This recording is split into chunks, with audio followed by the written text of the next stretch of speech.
bienvenidos a esta entrevista con el doctor Luis Montaño Irose, profesor investigador de la UAM, en el marco del segundo aniversario de la Cátedra en Estudios Organizacionales David Arellano. Luis, bienvenido y te agradezco que estés aquí en este momento. Yo soy el que te agradece la oportunidad de poder intercambiar ideas. Pues me siento muy honrado de que estés aquí. Por segunda vez tendré la oportunidad de hacerte una entrevista. Y el objetivo de esta entrevista, sobre todo, es para aquellos y aquellas estudiantes que están interesadas en entrar al campo de la teoría organizacional o de los estudios organizacionales, donde tú eres un experto, donde tú has desarrollado mucho de tu trabajo y precisamente donde queremos conversar. Pues vamos a empezar, si tú me lo permites. Tenemos 6 grandes temas, este va a ser el primero. Cuéntanos precisamente sobre los orígenes de la teoría organizacional en México.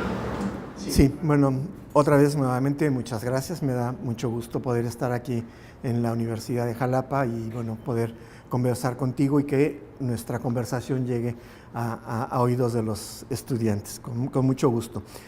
La teoría organizacional más conocida, digamos, en el ambiente como teoría de la organización, es un poco diferente a lo que académicamente como aproximación se le conoce como estudios organizacionales.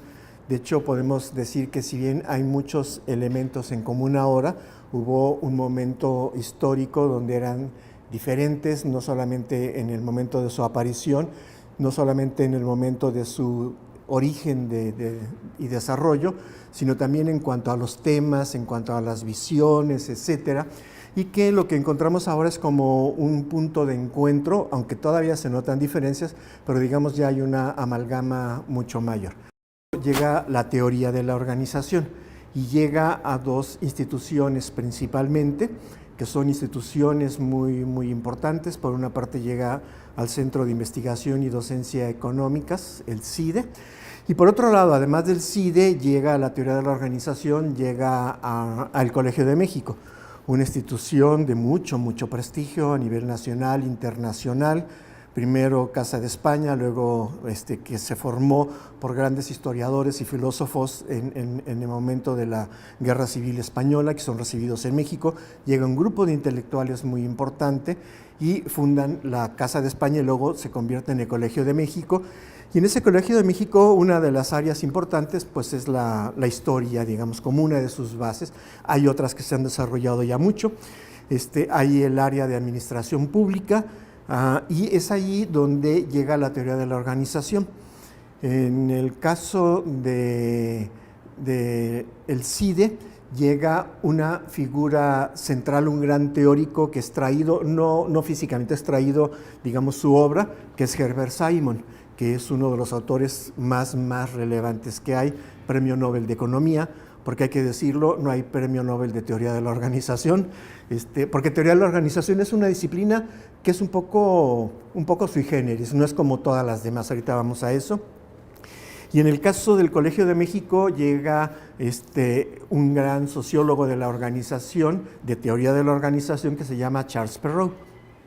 Entonces, esos 2 llegan. Donde va a aprender realmente la teoría de la organización con el tiempo es en el CIDE. El CIDE, que se funda, otra vez insisto, en el mismo año que la UAM.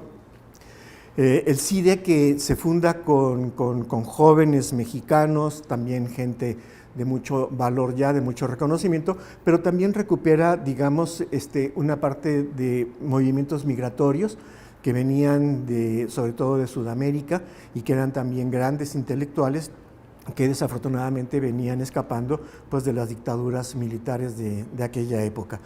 Entonces hay un encuentro entre instituciones que más o menos se da esta idea de darle nuevo aliento a la vida académica, después un poco del 68 mexicano, esta idea de incrementar la calidad de la docencia y de la investigación en las áreas científicas de las ciencias sociales. Y entonces, bueno, tenemos un ambiente de la época muy propicio a desarrollar este tipo de cosas. Bueno, el CIDE continúa de manera muy intensa con la teoría de la organización y bueno, van a tener una maestría que hasta la fecha es una maestría de muy alto prestigio en administración pública, y donde se van a formar gente, digamos, con un nivel académico muy alto, y la UAM va a ser beneficiada de la formación de estos egresados, porque muchos de ellos o varios de ellos van a llegar a la UAM cuando se está formando, y en la UAM hay la idea de tener varias carreras. Una carrera que no se había pensado originalmente era la carrera de administración en UAM Iztapalapa. UAM Iztapalapa es de las 5 unidades actualmente de la universidad nuestra que se dedica más a la investigación. Y entonces administración, había la duda si cabía como una disciplina sobre la que se podría investigar o no, y en realidad hay muchas dudas hasta poco tiempo antes de que se inaugure la universidad, la unidad de Iztapalapa, y entonces se piensa que sí, que hay potencial para investigar en administración. Y bueno, nos vamos a ver beneficiados porque tuvimos 2 grupos que coinciden ahí. Por una parte, el grupo de los egresados del CIDE, donde entre otros va a estar Eduardo Ibarra, va a estar Salvador Porras, bueno, varios, no quiero mencionar y dejar de mencionar otros, pero Eduardo Ibarra, que sin duda es uno de los más destacados tal vez en el tema de los estudios sobre organización en México y en América Latina. Y entonces nos vimos muy, muy beneficiados con ello. Y la otra parte del grupo es un grupo de profesores que veníamos de Francia, y que habíamos vivido, digamos, los cambios universitarios institucionales a partir también del 68, allá fue en mayo, acá fue en octubre, pero que fueron muy, muy coincidentes en muchas cosas. Un movimiento estudiantil y muy académico que trataba de recuperar las bases de los grandes pensadores sociales y humanistas. Entonces hay el regreso a Weber, a Marx, a Freud, etcétera, ¿no? Los grandes pensadores hay que revisarlos y hay que actualizar sus análisis y ver qué nos ayudan para entender y darle rumbo a la sociedad en aquel entonces francesa y europea. Bueno, hay un grupo de sociólogos y de personas que fuimos desde la administración y que estudiamos en estas universidades que fueron producto directo del 68. Yo la universidad que estudié, París 9, es una universidad, es la primera que se funda después del 68, en 69, y es una universidad de gestión y de economía con planteamientos de ciencias sociales y de humanidades muy, muy fuerte. Esos 2 grupos, el del CIDE y el de Francia, que llegamos, armamos una especie de historia crítica de la administración, tratando de revisar los teóricos de la administración desde un punto de vista crítico, y después pasamos a la teoría de la organización. Y ahí con Eduardo Ibarra escribimos un libro ya viejo que se llama Mito y Poder en las Organizaciones, que no recomiendo mucho porque ya está muy atrasado, digamos, en sus planteamientos analíticos, pero bueno, fue un punto importante en su momento. Y la teoría de la organización llegó a México así. La teoría de la organización, en aquel entonces y hasta la fecha, es una disciplina multidisciplinaria, muy norteamericana, donde tiene autores relevantes como Simon. Simon, de hecho, en su libro, me parece que es de 45, no estoy seguro, sino una fecha muy cercana, el comportamiento administrativo, que me parece que es su tesis de doctorado. En ese libro se habla por primera vez, parece ser, de teoría de la organización. Bueno, los estudiosos de la corriente norteamericana dicen que Simon es el que le denomina teoría de la organización. Y bueno, ¿dónde empieza la teoría de la organización? Pues no tenemos mucha claridad. ¿Dónde empieza la economía? ¿Dónde empieza la sociología? ¿Dónde empieza la filosofía? Pues se pueden dar algunas referencias de autores importantes, etcétera, pero digamos no es un evento tan estricto, porque el pensamiento se va creando más colectivamente, se va desarrollando, y si un autor destaca en un momento determinado no significa que le haya sido necesariamente el que planteó todas las premisas, ¿no? Entonces la teoría de la organización, cuando empieza, bueno, hay varias maneras, hace rato lo comentabas tú, podría ser Chester Barney y las funciones del ejecutivo, un libro a veces olvidado y a veces muy rescatado, tiene como sus momentos en Estados Unidos, nunca ha sido olvidado, pero hay veces donde se le rescata mucho como el gran autor, Chester Barnard, digamos, hace un poco la síntesis entre la visión pragmática, porque Chester Barnard es alto ejecutivo de una gran empresa, pero también es, por otro lado, me parece que va a ser director general de la Academia de Ciencias, algo como nuestro CONACYT, o sea, tiene ambas vertientes.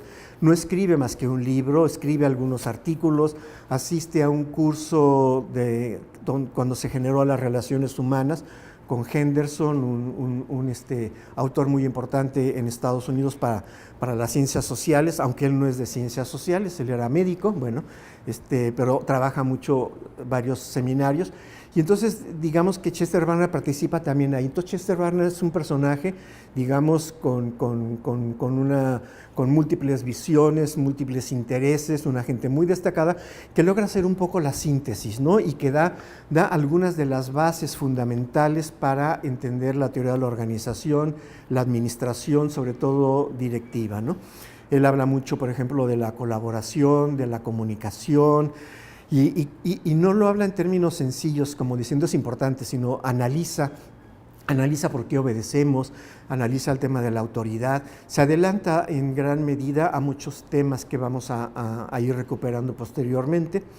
Por otro lado, ese es Chester Barnard y las funciones del ejecutivo, es el origen de la teoría de la organización. Por otro lado, el origen de la teoría de la organización, algunos dicen, se remonta más todavía hacia Taylor. Digamos que ahí hay menos acuerdo, pero muchos autores mencionan que Taylor es el original, porque la teoría de la organización es una especie de rebeldía, de crítica, de tratar de sobrepasar algunos planteamientos un poco simples, pero en aquel momento importantes, que tenía Taylor, pero Taylor jamás piensa en la organización. Taylor le preocupa la producción en la fábrica, en el piso, como se llama.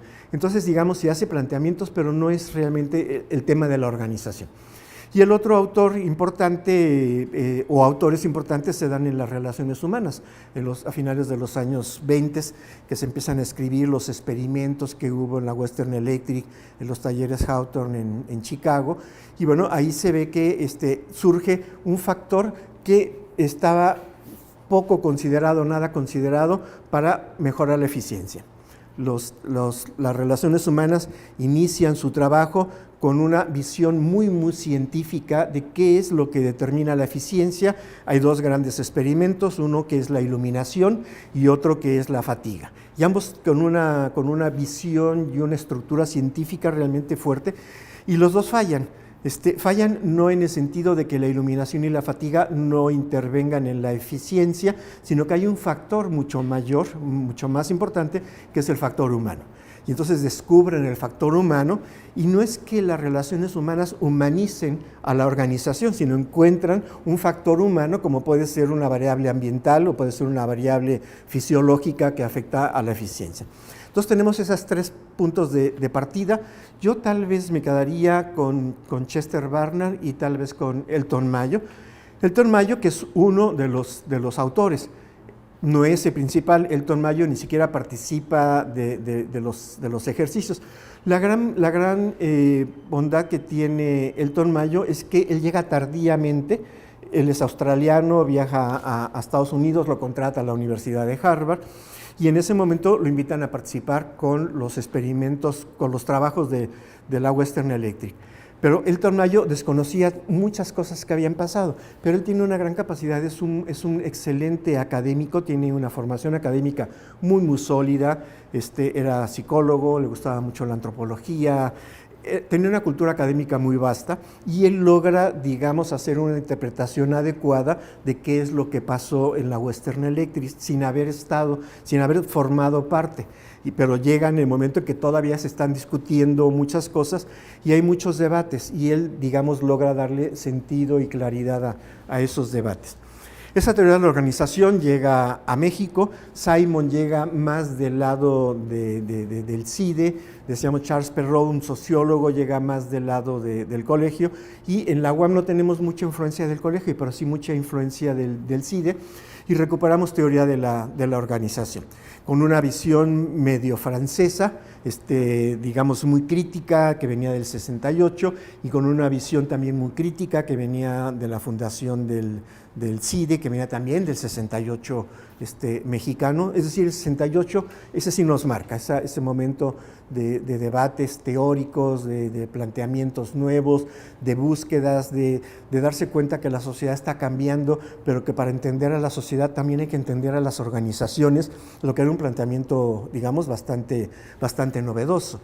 Y entonces, bueno, trabajamos mucho con teoría de la organización y luego vienen los estudios organizacionales. Los estudios organizacionales son un movimiento más tardío que la teoría de la organización y ahí sí está más concreto, más reconocido sus orígenes.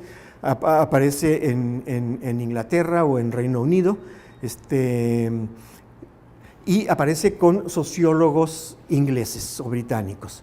Y la clave de ellos es seguramente Stewart Clegg, que es un sociólogo que va a tener un profesor que se llama David Silverman, que es un sociólogo de las organizaciones muy reconocido. Claro, cuando llega su discípulo, cuando llega Stewart Clegg, ya nadie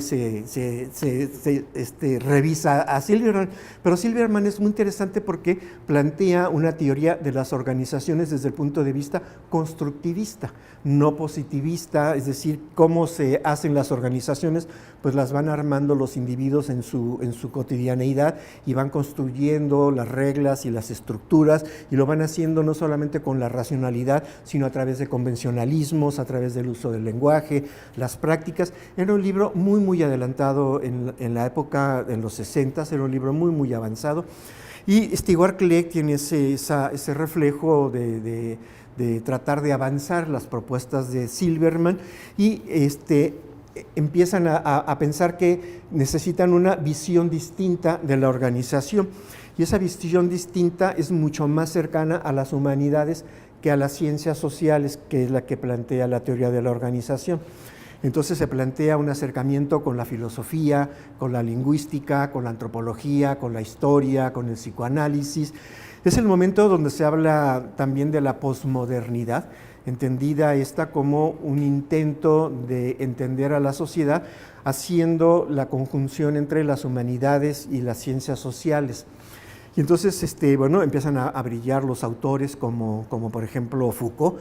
Foucault es un autor clave para los estudios organizacionales y va a ser después retomado por la teoría de la organización más adelante.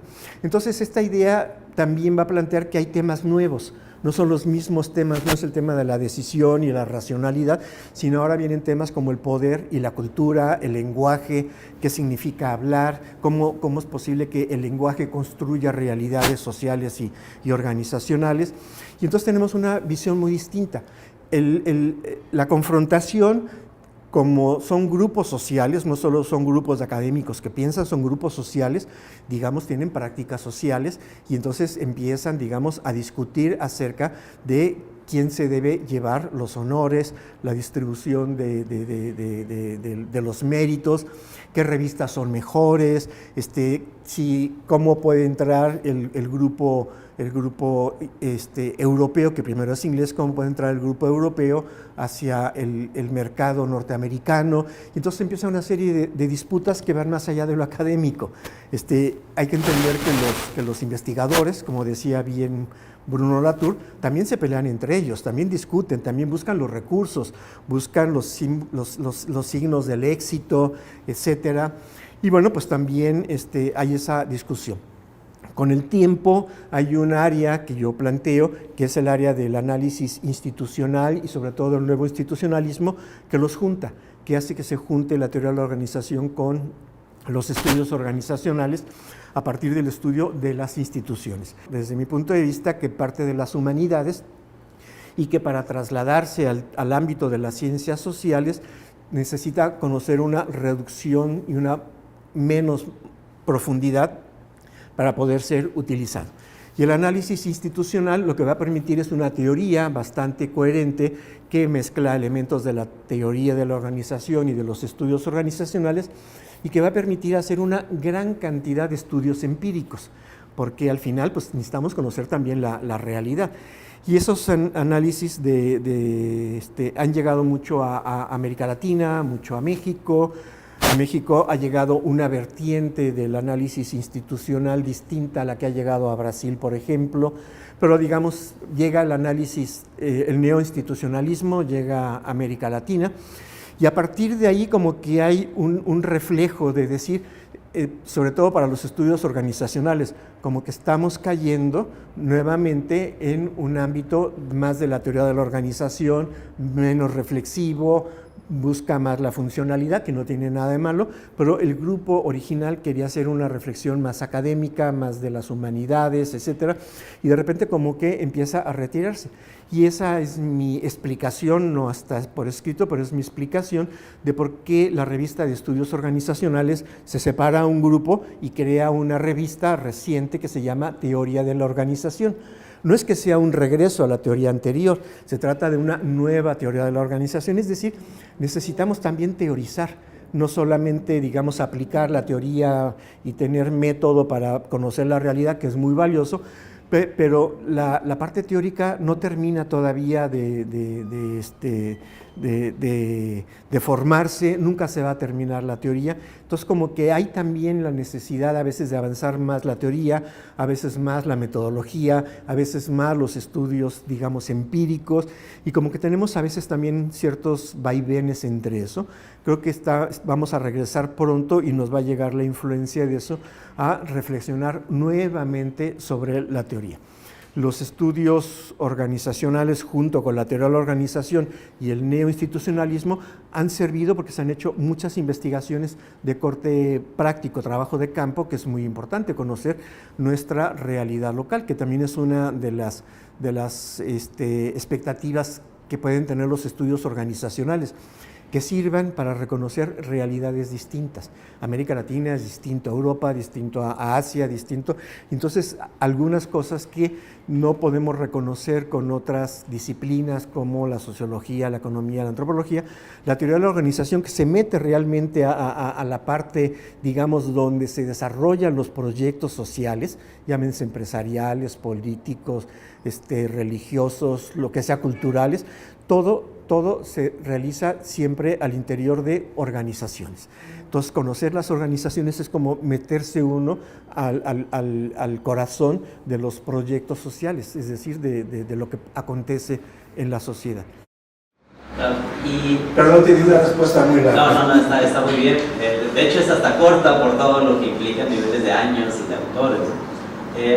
Para los que nos están viendo, que son apenas estudiantes, ¿no? que están interesándose en estos temas, ¿cuál sería más bien la caracterización, por no decir las diferencias, entre estudios, que lo has mencionado a grandes rasgos, pero por especificarlo, ¿no? Estudios de la organización, teoría de la organización, ¿sí? ¿Dónde estarían esas similitudes y a su vez pues, las diferencias?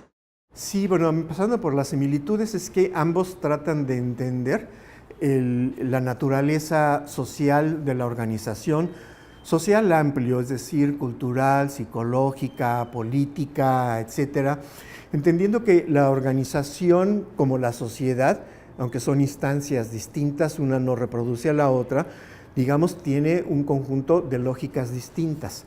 Hay una lógica política, hay una lógica afectiva, hay una lógica económica, etcétera, ¿no? Entonces es un ámbito social muy complejo. Cada una de las dos aproximaciones trata de realizar la suya. En ambos casos hay algo que es interesante, es que como elemento en común también es que ninguna de ellas trata a priori de cambiar las organizaciones como uno de sus elementos centrales. Tratan de comprender más que de cambiar. Es un poco como la antropología, a veces yo lo pienso, un antropólogo llega a una comunidad, llega con su diario, eso es clásico, y trata de pasar desapercibido, que su comportamiento, su estancia no afecte, porque él lo que trata de ver es cómo se comporta la comunidad que analiza sin que él, como si él no estuviera. Digamos, los estudios de organización, digamos, en gran medida es esto. En el caso de México y América Latina hay una característica muy interesante. En Estados Unidos ¿quiénes iniciaron la teoría de la organización? Bueno, fueron sociólogos, psicólogos, politólogos, administradores públicos, es decir, hay una gran variedad, todos pertenecientes a las ciencias sociales, donde la búsqueda de la verdad, hay un mayor sentido de aplicación que en las humanidades, digamos. Es más fácil aplicar las ciencias sociales que aplicar las humanidades, o las formas de aplicación son distintas en todo caso. Y entonces, bueno, ¿qué es lo que sucedió en México y América Latina? Que no fueron, y en Europa, quienes trabajaron originalmente sobre el tema de los estudios organizacionales, fueron también sociólogos, es su base, digamos, su centro, pero también fueron psicoanalistas, fueron lingüistas, fueron filósofos, fueron historiadores, es más el ámbito de las humanidades, ¿no? Pero no tratan de cambiar mucho. Tal vez teoría de la organización tiene una inclinación un poco más funcional, pero es más de búsqueda de comprensión de una realidad. En el caso mexicano, que yo creo que es el primer caso de América Latina, el primer doctorado en estudios organizacionales en América Latina se da en México. De hecho, el primer doctorado en estudios organizacionales en América Latina se da al mismo tiempo, simultáneamente, en el mismo mes iniciamos labores sin darnos cuenta, en la Universidad de Massachusetts, con Marta Calas. Ella inicia también un proyecto de doctorado. Sin darnos cuenta, iniciamos con el mismo nombre, etcétera, el mismo mes iniciamos los doctorados. Ellos afortunadamente iniciaron también, Marta Calas, una revista que se llama Organización, que es muy buena a la fecha, que durante muchos años ella dirigió. Bueno, el tema de las revistas, que luego, si podemos, es muy importante, ¿no? Que es algo que nos está fallando un poco todavía en México, a pesar de haber ciertos esfuerzos muy importantes. Creo que es un déficit que todavía tenemos que cubrir. Pero volviendo al tema, en México, quienes hacen teoría de la organización y estudios organizacionales no son ni los de ciencias sociales ni son los de humanidades, son los administradores. Los administradores somos los que empezamos a tratar de capturar los elementos de comprensión de la organización, digamos, para relacionarlo con la administración, en una doble visión. Por una parte, una visión un poco más funcionalista. ¿Cómo lo hacemos para aprovechar esto? ¿Cómo lo hacemos para tener mejores escuelas? ¿Cómo lo hacemos para tener mejores hospitales? ¿Cómo lo hacemos para tener mejores organizaciones en lo general? Mejores empresas pequeñas, etcétera, ¿no? Y por otro lado, como un ejercicio de comprensión, pero digamos desde las entrañas mismas de la acción organizada, que es la administración, o parte de ellas. Entonces nos va a dar una visión un tanto cuanto diferente a la visión norteamericana y a la visión europea. Entonces sí tenemos una cierta identidad. Digamos que podríamos decir que hay tres grandes bloques para lo que nos interesa. Seguramente hay más, pero tenemos la visión norteamericana, la visión europea, que a veces se entrecruzan, tienden un poco a separarse ahora, y tenemos la visión latinoamericana o mexicana, que, digamos, tiene ya años, pero todavía necesita más desarrollo. Entonces, la teoría de la organización es una visión más de las ciencias sociales, es multidisciplinaria. Estudios organizacionales es una visión también multidisciplinaria, pero más sobre las humanidades. Los temas son distintos, decisiones, poner un ejemplo, y cultura y poder como tema central de estudios organizacionales, ¿no? Hay quien dice que los estudios organizacionales, no sé cómo llamarle a veces ya, si estudios de organización o sobre organización, platicando con Marta Calas, llegamos a la conclusión de que los dos hicimos un error de interpretación del inglés al español. No tendría que haber sido estudios organizacionales. Organization Studies no se debería traducir como estudios organizacionales, sino como estudios de organización o sobre organización. Bueno, los dos coincidimos que hubo un problema de traducción, y los dos latinoamericanos, pero bueno, en fin. Tenemos tres visiones. Y tenemos ahorita una dificultad, yo creo que sí, que necesita una definición, tanto en Europa como Estados Unidos, como yo diría en México y América Latina, en definir realmente cómo llamarle y qué dirección darle. Es decir, somos una rama de esos estudios organizacionales europeos y ahora también norteamericanos, o siendo una rama tenemos tal nivel de especificidad o debemos lograrlo que nos hace, digamos, separarnos un poco, ser en la grande esfera, pero ser una pequeña esfera, no ser una extensión de ellos, sino ser, digamos, distinta, pero en un marco general. Un subsecretario de Educación Superior que había sido rector de la UAM, Julio Rubio, lanzó una convocatoria a las universidades en México y dijo: si hay alguna universidad interesada en sacar una licenciatura en estudios organizacionales, yo directamente apoyo la propuesta.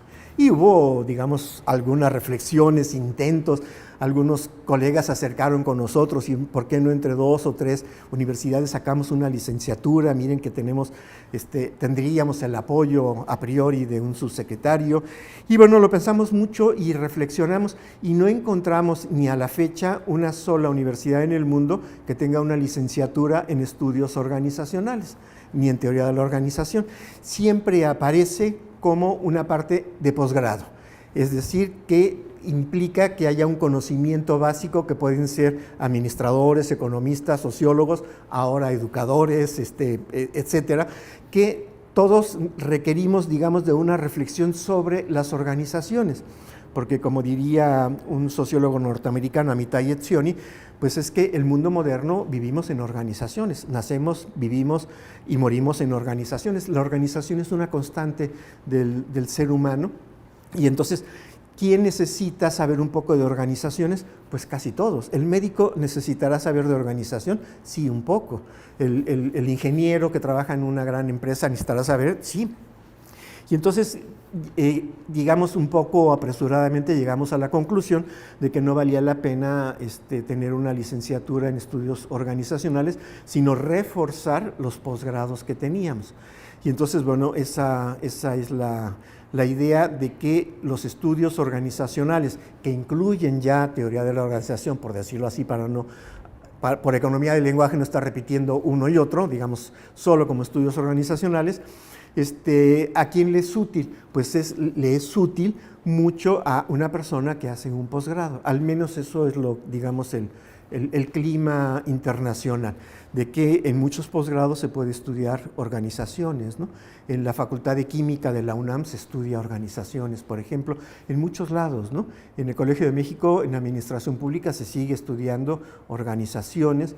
Y bueno, pues ¿quién lo necesita? Pues alguien que termina una carrera y que quiere profundizar sobre ciertos temas porque los va a vivir, los va a comprender mejor, en algún momento puede resultarle un poco funcional, ejercer una función de liderazgo, hacer un trabajo de planeación, etcétera, etcétera. Y entonces no es que todo mundo haga trabajo directivo o administrativo, pero cada vez es mayor el peso de lo administrativo, de lo directivo en el mundo de las organizaciones. Entonces, yo diría que es muy importante que nuestros estudiantes de posgrado tengan un acercamiento a las cuestiones de organizaciones, ¿no? Y que también en el ámbito de la investigación, ya pasando los posgrados, también pues resulta muy importante porque de entrada es un esfuerzo multidisciplinario. Uno se mete a estudios organizacionales y puede encontrar lingüistas, filósofos, historiadores, etcétera, y cómo eso que se pensaba era muy difícil de tener elementos de intercomunicación, sí se va logrando, ¿no? Y me gustaría pasar, ¿no?, al segundo gran tema, que está muy relacionado con este que ya me contaba, sobre cuál es la influencia, en este caso, vamos a llamarle, ¿no?, a partir de estudios organizacionales, ¿no?, conocidos por economía también del lenguaje, ¿no?, en la academia y sobre todo en la formación. Cuando digo formación profesional, en concreto me estoy refiriendo a la formación de licenciatura, que ya has mencionado algunos elementos. Sí, nos has comentado que como licenciatura, pese a la invitación expresa de un subsecretario, ¿no?, de Educación, pues no se logró concretar, ¿no?, este proyecto, pero sí en posgrado.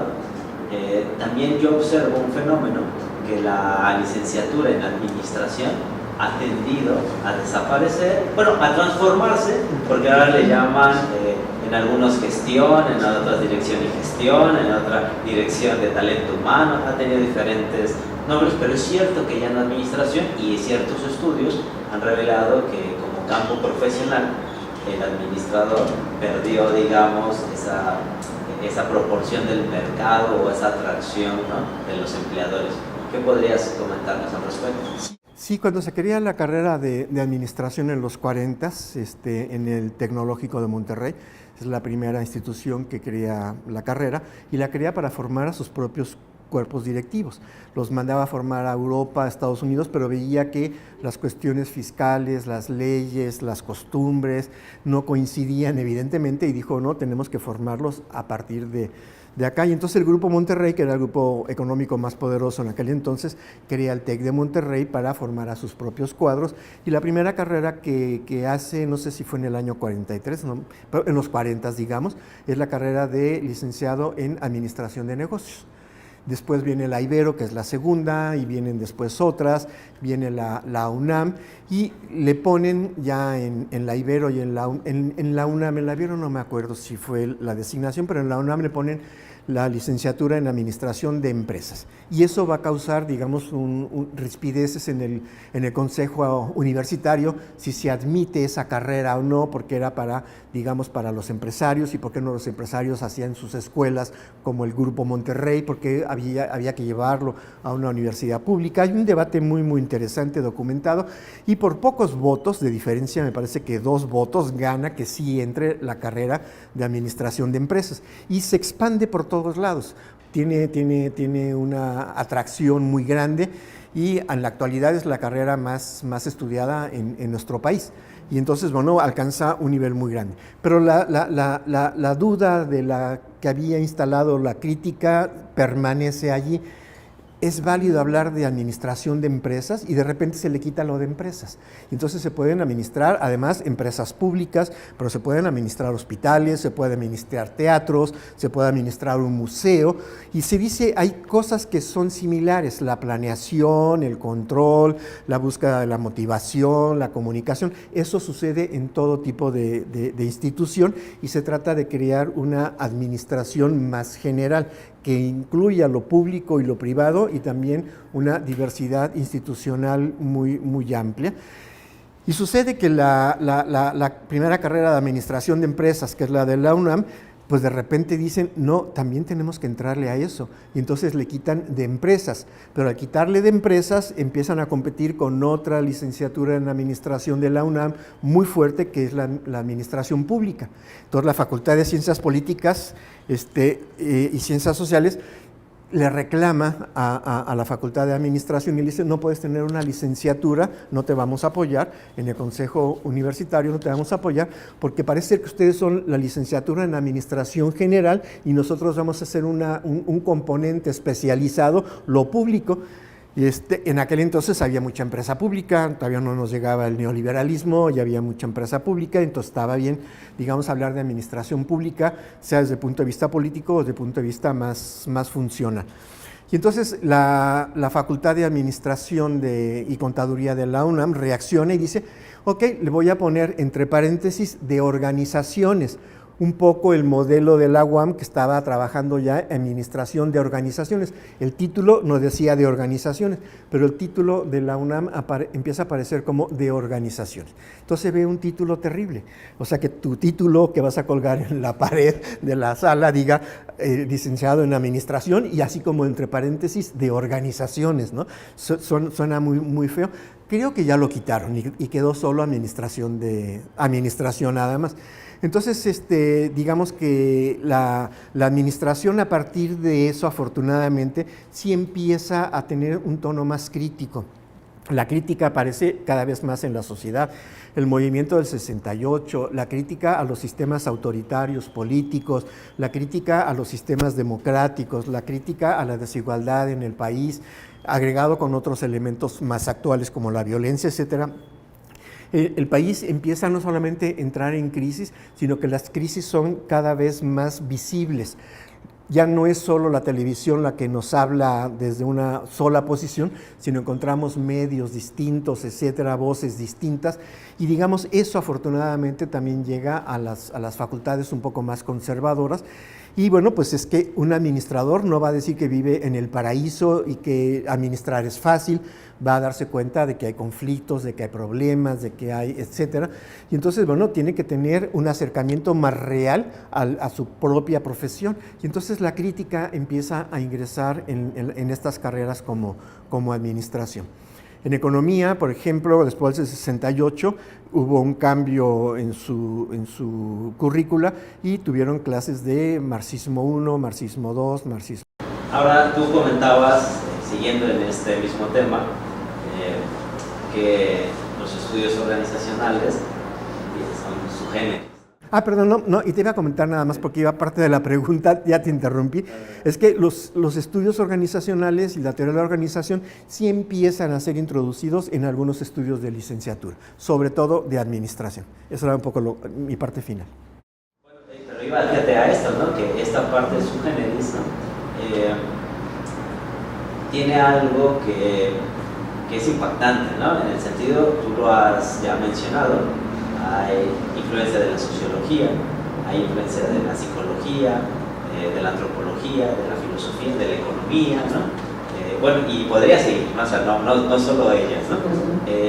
Y entonces cuando alguien quiere acercarse en licenciatura a los estudios organizacionales, de pronto hay que hablar diferentes idiomas, si me permites la expresión, ¿no? Y eso, digamos, es un reto, ¿no? Es un reto que será por eso que de pronto coloquémoslo en posgrado, ¿no? Porque ya hay pues, una formación, ¿no? Ya hay una base.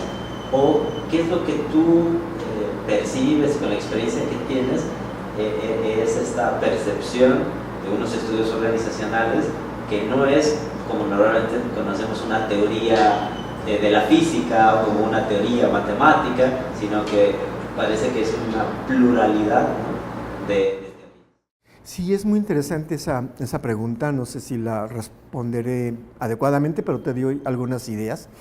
Había un economista neoliberal muy importante, muy teórico, que aportó mucho al movimiento neoliberal económico, y von Hayek, y él decía que no hay peor cosa que le pueda pasar a un economista que trabajar solo con economistas. Yo diría eso es general, un administrador que trabaje solo con administradores, un antropólogo que trabaje solo con antropólogos, y hay que partir de una idea que la realidad es compleja y multifacética. La realidad no es económica, la realidad no es social, y tiene una parte social y tiene una parte económica, y el problema es que están juntas, se influyen una a la otra. La realidad es diferente a la construcción, digamos, académica del conocimiento.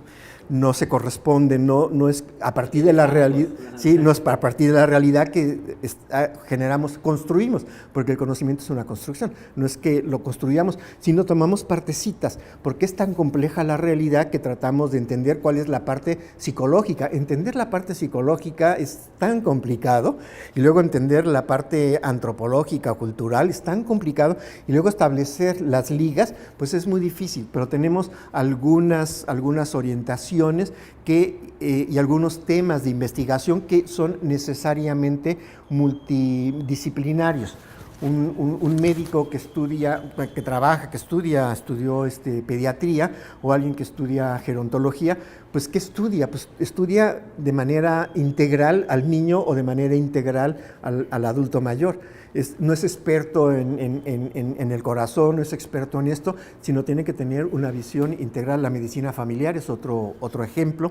Pero tenemos problemas serios, fuertes. Los problemas más serios en la sociedad son problemas complejos, es decir, que tienen una multiplicidad de facetas, ¿no? Entendido por complejidad eso.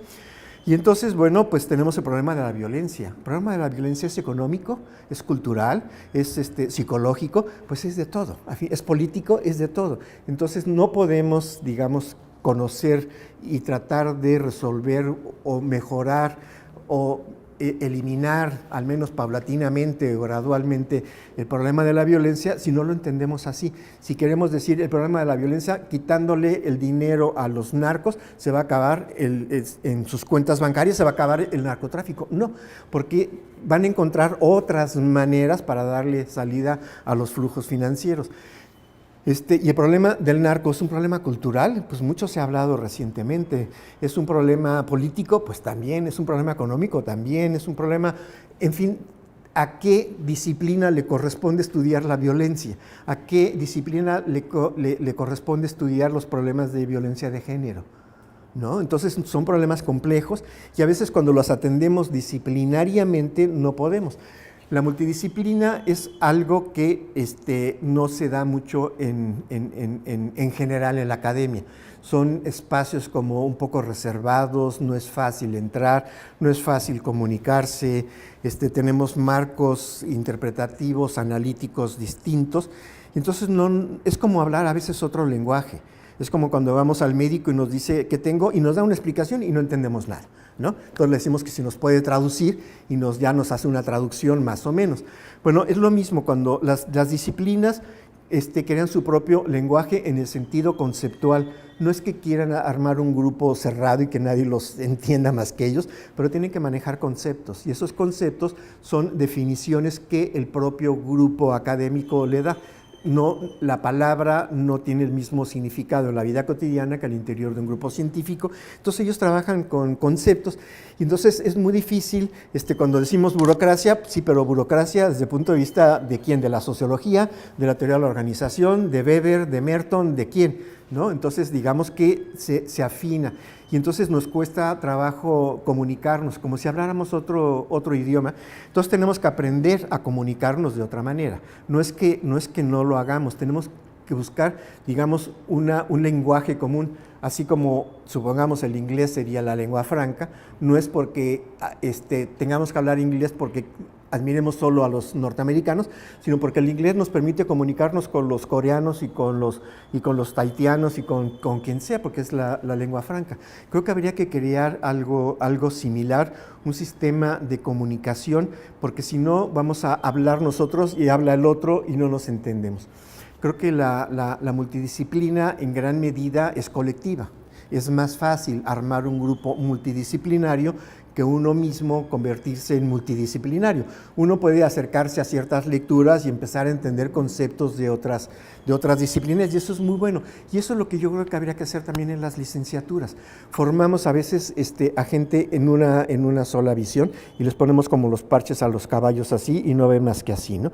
Creo que hay que abrirles así, que vean enfrente, pero que su campo de visión sea mucho más amplio y que ellos puedan platicar con un sociólogo, nuestros administradores o nuestros alumnos de licenciatura, que podamos promover eso a nivel de las universidades, donde haya movilidad, ¿no? Donde un alumno de educación pueda tomar una clase de administración y uno de administración, una clase de psicología, etcétera, y les va a permitir a reconocer esos otros lenguajes, a empezar a decir, eso me interesa porque me ayuda a entender mi propio tema. Entonces sí, yo creo que no es fácil la multidisciplina, creo que la abandonamos muy rápido, nos cansa y porque estamos muy bien instalados en la especialidad. Yo soy administrador, no me preguntes de política, ni de sociología, ni de nada más que de administración, como si el fenómeno de la organización, el fenómeno administrativo fuera solamente administrativo. En algún momento escuché en una conferencia a Eduardo Ibarra decir que más bien la teoría de la organización debe ser la conciencia, ¿no?, teórica de la administración, ¿no? Y que, digamos, debemos preparar para administrar organizaciones, independientemente pues, de cuál fuese esta, ¿no? Y también comentaba que a veces las organizaciones necesitan ir a terapia, necesitan ir a análisis, ¿no? Sí. Y que al que habría que llamar es al organizacionólogo, ¿no? Sí. Como tal, ¿no? Y que normalmente se pensaría, bueno, pues casi literal decía, bueno, este cuate es buena onda porque pues, no es peligroso, ¿no? Sí.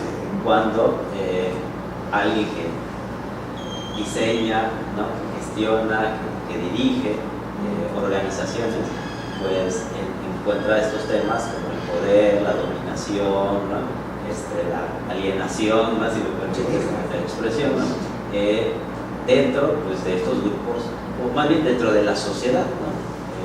En ese sentido hay esta reflexión de Eduardo Ibarra, ¿no?, una trascendencia, ¿no?, una una importancia, debemos llamarlo, a este tipo de educación que tú ahora has mencionado, porque es ir a atender, por así decirlo, la complejidad que tiene la sociedad.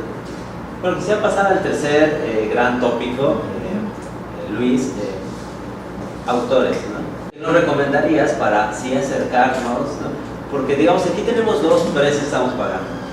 Los estudios organizacionales, la verdad es que son poco conocidos, si me lo permites la expresión, ¿no? En comparación, pues obviamente, de sociología, de filosofía, ¿no? Pero todavía aquí lo pagamos a nivel general y retomando todas estas discusiones de la decolonialidad, ¿no? Pues los autores autóctonos, ¿no? Nacionales o latinoamericanos, todavía, ¿no? Somos, o tenemos menos difusión, ¿no? Entonces, ¿qué nos recomendarías para acercarnos a este tipo de autoras, de autores en el campo de los estudios organizacionales? Sí, mira, es muy difícil localizarlos porque no tenemos un sistema de búsqueda que uno meta, por ejemplo, no sé, en Redalí, Cocielo, estudios organizacionales y salgan los trabajos. No lo tenemos todavía. Estudios organizacionales, como dices, todavía no está tan reconocido como otras áreas académicas, aunque sí ya empieza a tener cierta relevancia por ella misma, ¿no?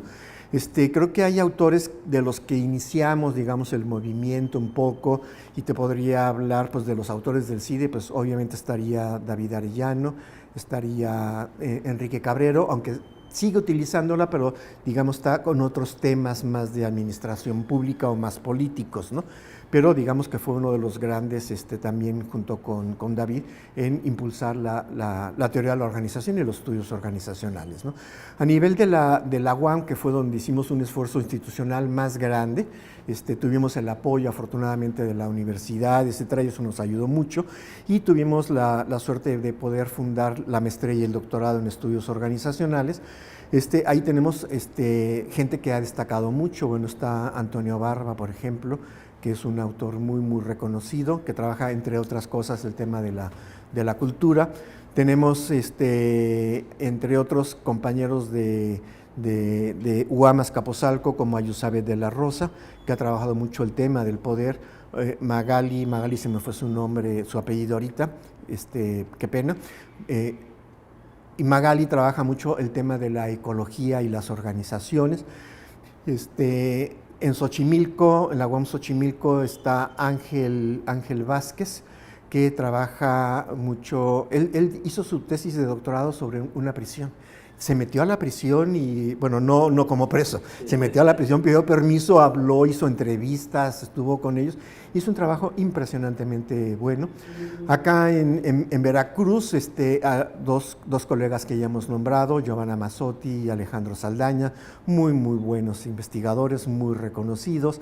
Y tenemos en los programas donde fuimos a dar el programa de doctorado en estudios organizacionales, pues se formaron investigadores en Guanajuato como Francisco Velázquez, se crearon en diferentes lugares, en Quintana Roo, etcétera, y digamos son investigadores que partieron sea de diferentes disciplinas como la sociología, la economía, la antropología o la administración, pero tenemos un problema que yo he detectado, es que cuando terminan el doctorado tienen que regresar y tienen dos posibilidades normalmente: o los nombran directores de algo porque son doctores y a las instituciones les gusta poner en coordinación a doctores, como si hubieran hecho un doctorado en gestión de instituciones educativas, y bueno, les gusta poner doctores allí, ¿no?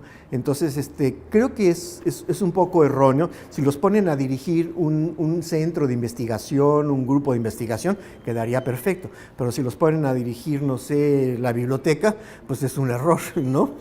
Esa es una vía cuando terminan su doctorado, y la otra vía es a dar clases. ¿Y dónde son contratados? Son contratados mayoritariamente, como aparece que tienen su doctorado en estudios organizacionales, pues suena administración, como decíamos, los contratan escuelas y facultades de administración. Entonces tenemos a un sociólogo muy crítico que le ponen a dar planeación. Entonces no empata, digamos, su investigación, su proyecto de investigación a veces con un área muy funcional. Es bueno porque a la planeación le empieza a encontrar los elementos críticos, hace la historia, ve no solamente la parte funcional, sino la parte social interna de esos procesos, y digamos que eso es muy bueno, ¿no? Entonces, bueno, ¿qué pasa con nuestros egresados? Que es muy difícil dedicarse a ello. Por ejemplo, en Guanajuato, en la Universidad de Guanajuato, sí se creó un área o un departamento de investigación que se llama Estudios Organizacionales, y sí lo conduce un egresado nuestro, Francisco Velázquez, que es miembro del SNI, es un investigador reconocido, etcétera. Y entonces, digamos que en el interior de la República ha sido más difícil el despegue de los estudios organizacionales por el gran peso que tiene la administración. Una administración que además a partir de los 80s, con la llegada del neoliberalismo, se convirtió en una administración muy simplista, muy cuantitativa, muy de corto plazo, muy de indicadores, etcétera. ¿No? Sí, de modelitos, y además ni siquiera elaborados, modelos bastante simples. Hay algunos elaborados, pero la mayoría son cosas muy fáciles. Es un rector, por ejemplo, de una universidad pública, me ha tocado ver el caso, que acaba de tener el nombramiento, y la primera pregunta que se hace un rector: ¿y ahora qué hago? O sea, ¿qué hago con esta institución tan difícil, tan compleja, con profesores, con alumnos, con disciplinas distintas? ¿Cómo le hago para desarrollarse? Esa pregunta ya no se le hacen. Piden la lista de indicadores y le dicen: para el año que entra subirle 3% a todos los indicadores, y ya resuelto el problema de la dirección de una universidad, su impacto social, todo resuelto. Entonces, digamos, frente a esa visión, pues nuestros egresados, claro que chocan mucho. Tienen que trabajar en facultades de administración, algunas, no todas, algunas sí son más críticas, otras son muy, muy simplistas. Ha habido como un avance hacia ambos lados, y entonces algunos de nuestros alumnos, digamos, se quejan mucho. No tenemos los espacios para la continuación de la investigación, la formación. Un investigador, cuando sale de un doctorado, sale con una formación, pero tiene que empezar a practicar y desarrollarse, y es una actividad que requiere un oficio, que también necesita desarrollar habilidades. Y entonces, bueno, no es siempre fácil. Luego tenemos los congresos, ese es otro aspecto. Los congresos, desafortunadamente, también se mercantilizaron, y entonces un profesor, para poder tener presupuesto, necesitaba decir que iba a un congreso, y las ponencias de los congresos se las valían como artículos, y eso se reflejaba en cosas para el SNI o para estímulos internos. Y entonces los congresos además se convirtieron en espacios turísticos, y dice: visite las bellas playas de Mazatlán, ¿no? Y de paso traiga una ponencia, ¿no? Pero lo importante es que venga y etcétera. La convivencia entre científicos, entre investigadores, es muy importante, pero es importante la convivencia si hay un contenido, digamos, académico. Si en la noche se quieren ir al bar, está bien, pero digamos, si se sale de la Ciudad de México es para concentrarse en una actividad académica, no para ir a visitar. Y entonces vemos que los académicos llegan a veces, no todos, pero muchos llegan, dan su ponencia y desaparecen. Pero en una revista no. En una revista sí tiene que tener mucha seriedad. Las revistas, afortunadamente, claro, tenemos revistas como revistas, no sé, cualquiera, no quiero dar nombres para no incomodar a nadie, pero digamos, hay revistas que no son académicas, y esas no circulan mucho, pero las revistas académicas sí tienen peso. Es cierto que están muy reguladas actualmente, y que a veces se pasa un poco la regulación a las revistas, y que impide su crecimiento. Tratando, digamos, de reconocer su calidad, en realidad a veces limita su desarrollo. Las revistas son un espacio idóneo que hay que cultivar. Revistas de estudios organizacionales, pues que tengan el nombre de estudios organizacionales, solo una, que es la revista que tú coordinas, y que me parece que es un ejercicio extremadamente importante, que llena un vacío muy grande. No lo llena totalmente, porque hay revistas de ciencias sociales y humanidades que tienen cabida algunos trabajos de estudios organizacionales, pero el experto en estudios organizacionales no va a buscar en todas esas revistas generales para ver qué hay de estudios organizacionales. Necesitamos una revista más cercana a los intereses particulares de las personas, digamos, con un poquito más de especialidad o de interés particular. Tenemos la revista de Xochimilco, que se conoce como Rayo, Revista de Administración y Organizaciones, y trataron de hacer un espacio intermedio donde cupiera tanto administración y organizaciones. Y me parece que es un buen esfuerzo, están logrando algunas acreditaciones, van poco a poco, no es fácil. El grupo es muy serio, lo dirige Ángel Vázquez, que platicaba que está en Xochimilco, y están haciendo un trabajo editorial muy, muy serio. Bueno, luego está una revista que apareció, que yo fui el primer coordinador, que se llama Análisis Organizacional, que corresponde a la Red Mexicana de Estudios Organizacionales, y esa revista nos dio mucho trabajo arrancarla, porque apenas estaban empezando los estudios organizacionales. Yo la dirigí un año, y después vino otros colegas que la trataron de levantar, pero no fue fácil, digamos, asociar una revista a un congreso, ¿no? Un congreso que tenga su revista no era fácil. Entonces creo que esa fue una dificultad, y la revista a veces aparece y a veces no aparece, a veces aparece con cosas muy buenas y a veces no tan buenas, más funcionales o más simples. Y creo que la revista debe tener un mínimo de control, de rigor, que cuando salga la gente diga, esto al menos tiene tal calidad, ¿no? Y no que traiga, y debe tener estabilidad en el tiempo. Eso es algo que piden mucho para las acreditaciones. Tenemos la revista del CIDE, que es muy buena, que tiene credenciales internacionales, la de Administración Pública, que es muy buena, que mucho tiempo dirigió David Arellano, pero tiene teoría de la organización, pero está más enfocada a la administración pública. Es decir, en sí no tenemos una revista de estudios organizacionales. Yo cuando me enteré que íbamos a tener una, que ustedes coordinan, pues me pareció una oportunidad realmente extraordinaria, ¿no? Y sí creo que la revista es un elemento de identidad, de aglutinamiento, de identidad, para decir hay un grupo que está atrás. Creo que es muy importante continuar con el esfuerzo de la revista. Al menos nosotros que estamos ahorita por la labor de la revista, el Rodeo, no es que lleguen 20 artículos para un número, ¿no? A veces te llegan, a esto hay que agregarle, nosotros publicamos 6, 8 máximo, te llegan 6.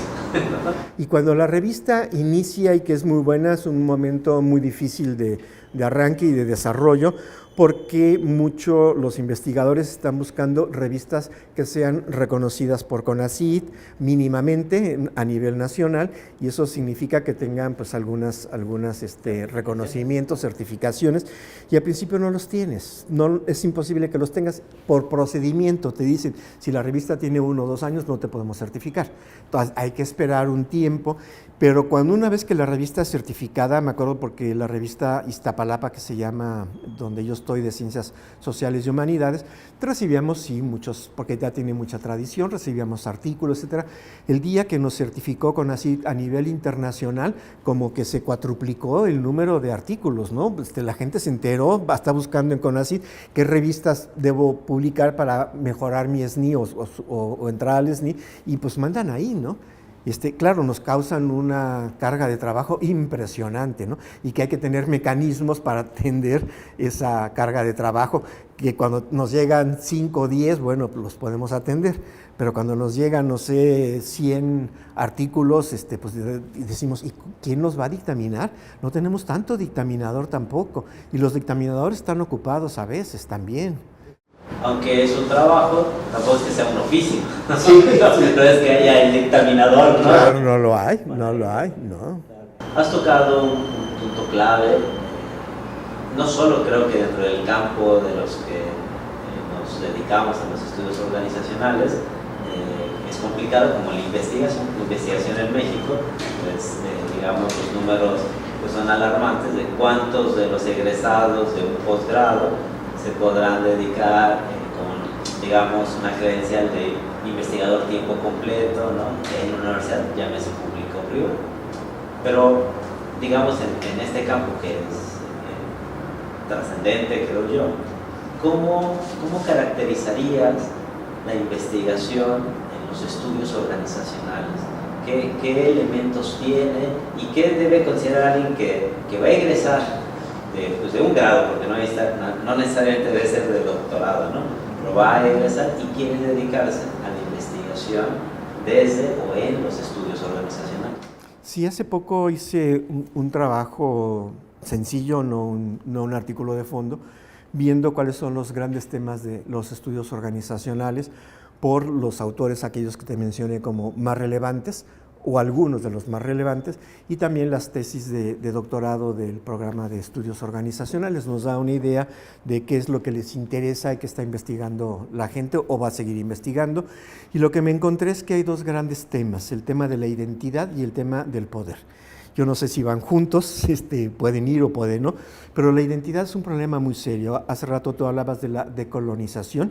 Creo que el tema de la decolonización es un tema fundamentalmente de una identidad malentendida, mal percibida, mal formada, no sabemos quiénes somos o el saber quiénes somos nos lastima un poco y entonces como que queremos echarle la culpa a aquel que nos colonizó y queremos separarnos de él como si fuera fácil. Además, como si la colonia fuera solamente un hecho negativo. Cuando oímos hablar a Carlos Fuentes y dice que los españoles nos regalaron algo impresionante, la lengua española y todas las posibilidades para la literatura y para la expresión, pues uno dice, no, es que los españoles no nos trajeron solamente la caja de Pandora, todo lo negativo. Bueno, la caja de Pandora tenía cosas positivas que creo que no salieron, ¿no? Bueno, estaba leyendo el otro día, pero no importa. Entonces, bueno, como que la identidad es un elemento central. ¿Quiénes somos como organizaciones? ¿Qué nos identifica a los mexicanos que no tienen los europeos, que no tienen los japoneses? Durante mucho tiempo estuvimos copiando, sobre todo en la década de los 70, estuvimos copiando mucho el modelo norteamericano, el modelo europeo un poco menos, y de repente volteamos hacia el modelo japonés y queríamos ser como los japoneses. Entonces siempre estuvimos buscando referencias externas, pocas referencias nacionales. Vamos a ver si tal empresa muy conocida, podemos generalizar ciertos aspectos de sus formas de organización, porque son más colaborativas, más participativas, más humanas, lo que sea. No, siempre vimos hacia el exterior en cuanto a modelos de organización y administración.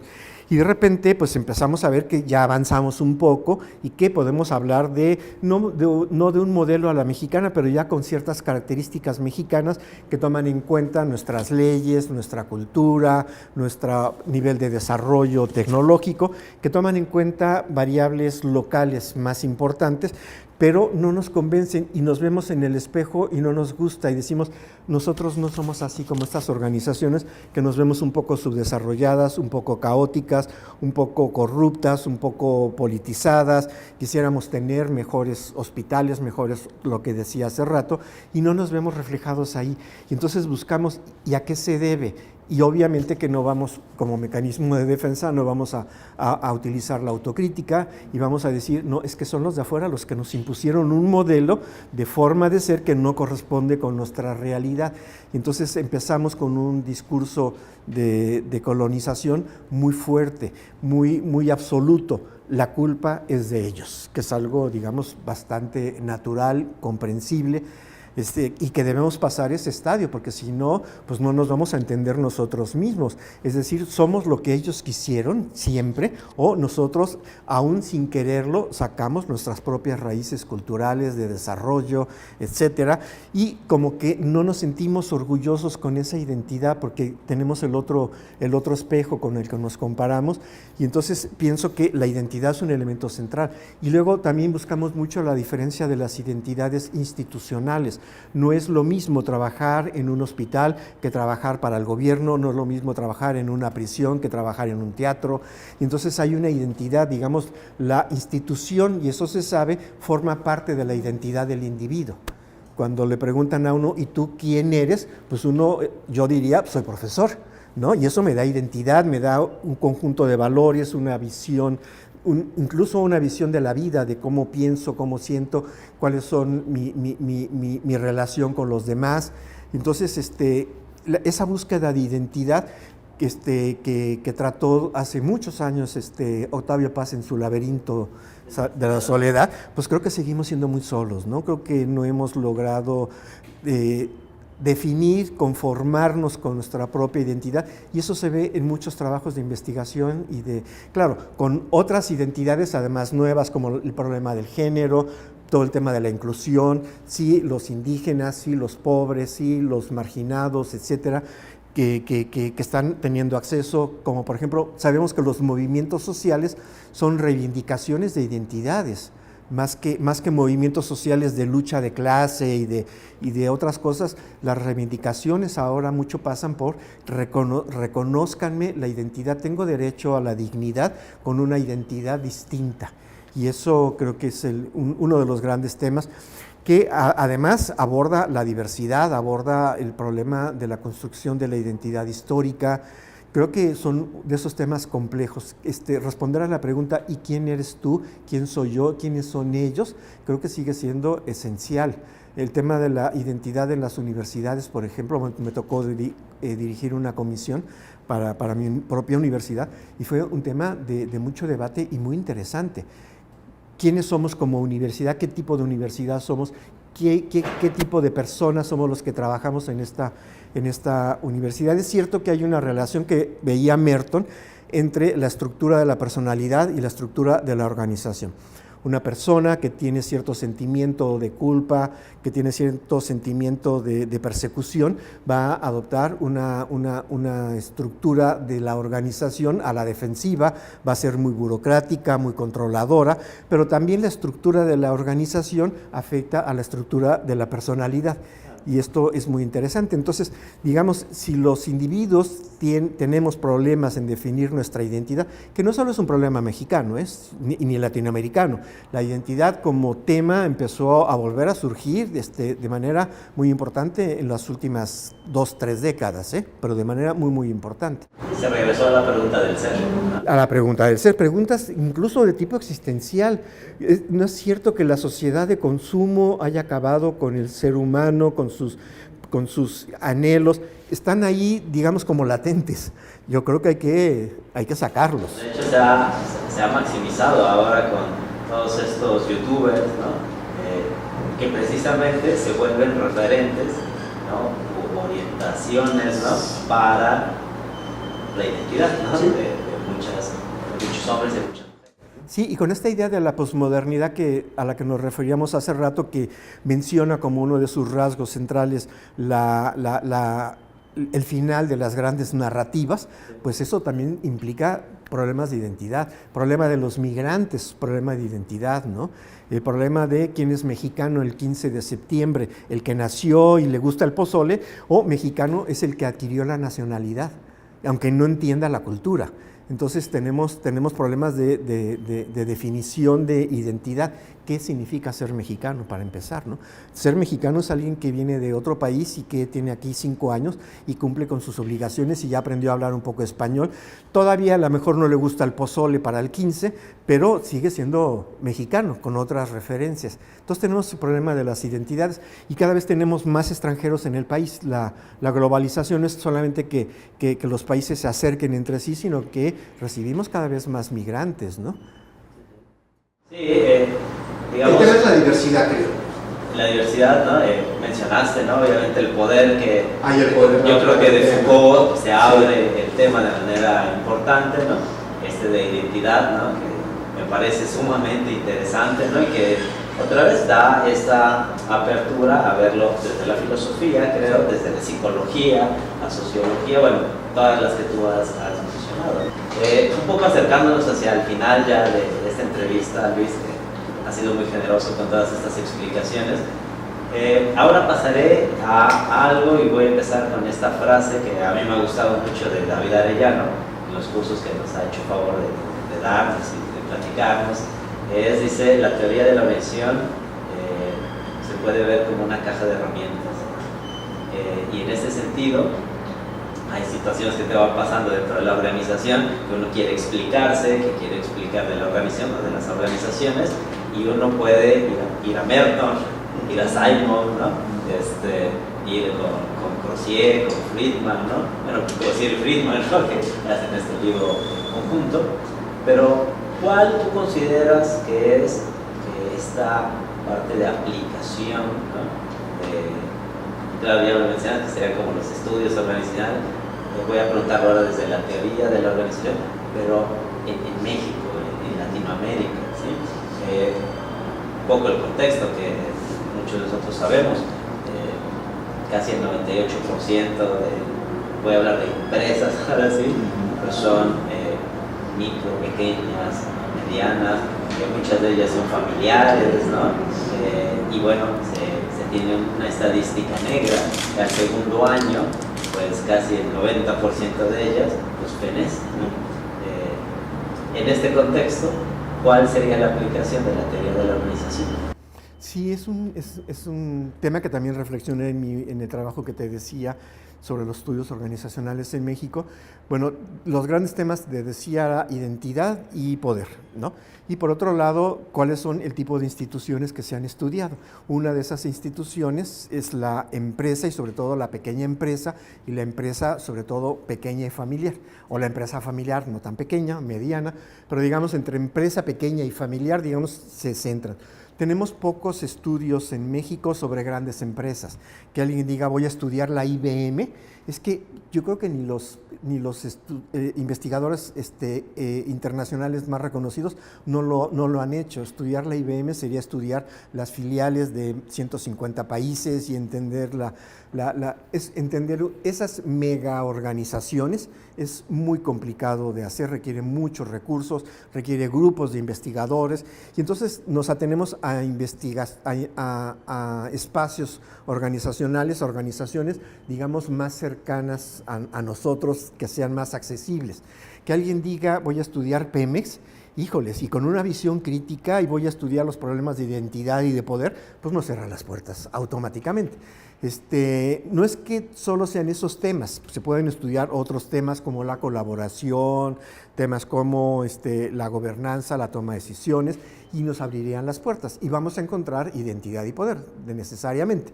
Pero digamos, ¿qué se ha estudiado? Se ha estudiado eso, se ha estudiado mucho las universidades. ¿Por qué? Bueno, lo voy a desarrollar más en la plática de la tarde, pero un adelanto es porque las universidades son organizaciones sui generis.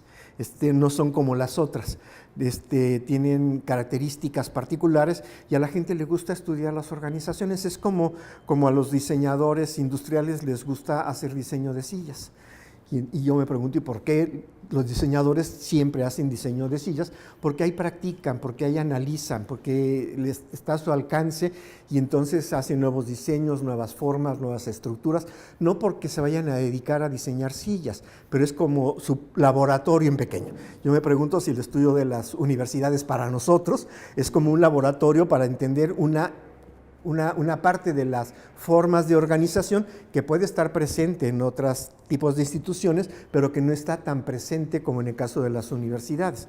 Las cosas de colaboración, de participación, pero también, digamos, hay violencia muy fuerte que poco ha sido estudiada al interior de las universidades. Entonces nos sirve como un poco de laboratorio. Entonces por eso creo que también se han estudiado. En el caso de la pequeña empresa y el tema de la sucesión o la empresa familiar, hay varias cosas. Uno es que la administración procura que las organizaciones sean permanentes. Tiene un sentido simbólico que las organizaciones sobrevivan a nuestra propia vida. Yo siempre he dicho que es una forma simbólica de arrebatarle la muerte a la parca, ¿no? Es decir, seguimos vivos. Es como el dicho de ¿qué tiene que hacer el hombre? El dicho chino, ¿qué tiene que hacer el hombre? Plantar un árbol, escribir un libro y tener un niño, porque eso nos trasciende y seguimos viviendo simbólicamente a partir de ello.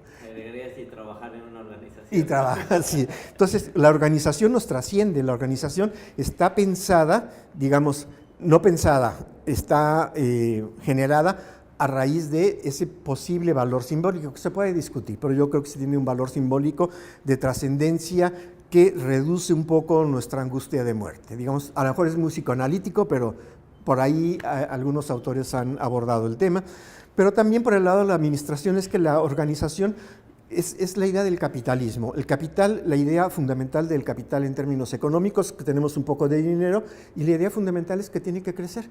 Eso es el fundamento del capitalismo. Una cantidad de dinero que tiene que estar constantemente creciendo. Pensaría que lo primero que decías podría, si tú lo ves bien, un poco delimitar, ¿no? El último tema que te preguntaba, que sería comprender a la sociedad desde las organizaciones, en tanto que teóricamente, pero también para su posible, digamos, manejo, ¿no? Tratamiento, ¿no? Tal vez es la mejor palabra, porque la teoría organizacional nos ayuda a comprenderla, tú nos dijiste, pero los estudios a intervenir en ella, ¿no? Que digamos el administrador, un poco ese era, creo que el plan de entrada, ¿no? que puede intervenir, pero para intervenir requiere una comprensión. Sí, esa pregunta es muy interesante porque hemos también reflexionado sobre el tema de la intervención. De hecho, hay un doctorado en intervención organizacional en UAM Azcapotzalco, que está apenas arrancando, está en su segunda generación, pero el tema de la intervención, porque varios de nosotros hemos hecho intervención, o sea, nos gusta la teoría, nos gusta la reflexión histórica, pero también hemos hecho intervención, ¿no? en organizaciones, cosa que nos da otra perspectiva complementaria a lo que tenemos, que es muy, muy importante e interesante, ¿no? La intervención, cuando uno interviene, uno piensa que la intervención viene después del diagnóstico. Digamos, en una visión más o menos simple, pensaríamos, hay un diagnóstico, se conoce una situación, se propone un proceso de cambio y luego una evaluación y un seguimiento, digamos, muy, muy sencillo, ¿no? Y entonces la intervención empieza desde el día que una persona, el interventor, digamos, llega a la organización, porque preguntan, ¿y él quién es? Y entonces no es que él nos va a hacer un estudio, nos va a ayudar, va a proporcionarnos pistas. Y entonces la gente se acerca y empieza a platicar con uno. Hacemos entrevistas, hacemos encuestas, hacemos reuniones y con las preguntas que hacemos, la gente va procesando ya sus formas de pensamiento. Entonces, cuando vamos a la mitad del diagnóstico, ellos ya conocen, digamos, ese diagnóstico, aunque no lo hayamos dado a conocer. Si tú haces una pregunta y la gente la retoma para responderse a él mismo. Y entonces empieza la reflexión y empieza ya, digamos, una especie de proceso de cambio en algunos casos. O sea, no es tan lineal de terminar una etapa para empezar la otra, ¿no? Creo que el hecho de describir, como decía un antropólogo, que se me fue el nombre ahorita, Clifford Geertz, él decía, una descripción de los hechos ya es un avance muy importante en la comprensión de la realidad. Es decir, la mera descripción, pasa esto, pasa aquello, y una descripción minuciosa ya es parte de la explicación casi de la realidad. Entonces creo que la teoría de la organización y los estudios organizacionales, su peso no es a la intervención, su peso no es a la cuestión, digamos, de cambio, pero el hecho de acercarse ya es un acercamiento muy relevante. Alguien dice, ¿es que la teoría de la organización es crítica o no? ¿Es que los estudios organizacionales son críticos o no? Yo creo que el simple hecho de acercarse a la realidad de una manera más honesta, un poco más objetiva, creo que ya es parte del conocimiento y es parte ya de la crítica. O sea, sí son críticas. Aunque no intentaran ser críticas, creo que el hecho de conocer la realidad nos permite, digamos, pensar que estamos utilizando la crítica, que estamos buscando, digamos, herramientas para ver con mayor cercanía, con mayor detalle, con mayor sentido las cosas que están a nuestro alrededor, ¿no? Creo que la investigación no nos hace investigadores porque nos dote de instrumentos, sino porque nos cambia nuestra manera de ser, de pensar, de ver las cosas. O sea, el investigador no es un individuo cualquiera que tiene una caja de herramientas. Creo que la caja de herramientas la metió y ya forma parte de él, ya no la ve como algo externo. Creo que el investigador es la constitución, formar un investigador es ayudar a que la gente cambie su forma de pensar, de ver, de actuar. Creo que eso es muy importante. Estamos hoy en día en el siglo XXI, ¿no? Digamos que hay muchos autores que dicen que ya es un centenario, ¿no? Los estudios organizacionales. ¿Qué sigue? ¿Cuál es tu perspectiva? Es difícil, ¿no?, contestar esta pregunta, pero desde tu perspectiva, tú como un experto, tú como una de las personas que trajo los estudios organizacionales con el doctor Eduardo Ibarra, y que has trabajado y que sigues trabajando en todo este tema, ¿hacia dónde ves, ¿no?, este caminar, ¿no?, de los estudios organizacionales? Sí, creo que en México, si uno se pregunta, un pequeñito preámbulo antes de responderte, si uno se pregunta qué ha sido mejor recibido y dónde hemos destacado más, si en ciencias sociales o en humanidades, yo diría sin chistar que en humanidades, que hemos tenido grandes historiadores, grandes antropólogos, grandes filósofos, gente en humanidades, ¿no? Y que las humanidades nos han ayudado no a entender al hombre en lo universal, que sí lo ha hecho, pero sobre todo nos han ayudado a entender nuestra propia realidad local. Los antropólogos nos han hecho entender parte de nuestra identidad, los filósofos parte también de nuestras realidades locales, ¿no? Y entonces creo que las ciencias sociales son muy importantes, son más utilizadas, ayudan a resolver problemas. Las humanidades a lo mejor no resuelven problemas, pero nos permiten una mejor comprensión de las cosas, ¿no? Yo creo que las organizaciones deberían ubicarse más ahí. Ese esfuerzo de los estudios organizacionales debería ser más una cercanía entre humanidades y ciencias sociales, que nunca la ha habido, al menos en el caso de México. Creo que hay una distancia muy grande. Nosotros en Iztapalapa tenemos humanidades y ciencias sociales, estamos hasta geográficamente en edificios distintos y tenemos intereses distintos y pocas veces hacemos congresos. Yo los busco por razones diversas a mis colegas porque me interesa, pero no hay una unión. Esa cercanía me parece que debe ser todavía más fuerte. Debe hacerse a nivel internacional, creo. Debe hacerse todavía un intento más grande, porque los estudios organizacionales que partieron de la sociología y las humanidades y la teoría de la organización que parte más de la sociología y ciencias sociales, digamos, se acercaron, y me parece que retirarse otra vez, me parece que no ayuda mucho. Me parece que en este campo ya intermedio que se formó entre ambas perspectivas, debe darse énfasis todavía más a las humanidades. En el caso latinoamericano, todavía con mayor razón, por el problema de la identidad, por el problema de la cultura, el problema del poder, que tiene que ver más con las humanidades y que tiene que ver con el sentido y la naturaleza de las organizaciones.